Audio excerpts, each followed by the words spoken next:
যার তাওহীদ নাই তার ফেব্রুয়ারি কি আবার? যার ভিতরে ঈমান নেই তার কিসের বেনামাজ?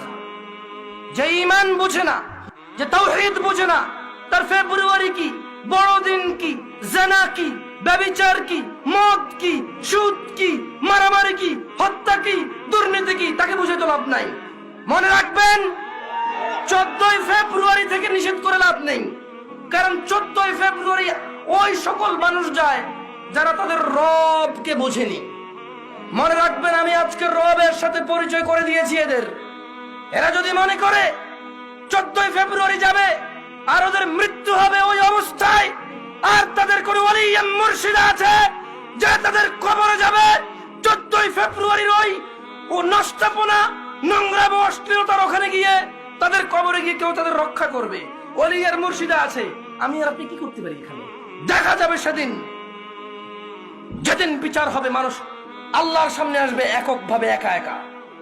সেই দিন দেখা যাবে ইয়াউমা ইয়াফিরুল মারউ মিন আখিহি, যেদিন মানুষ পলায়ন করবে তার ভাই থেকে, ওয়া উম্মিহি ওয়া আবিহি, তার মা আর তার বাপ থেকে, ওয়া সাহিবাতি ওয়া বানি, তার ছেলে এবং তার সন্তান থেকে।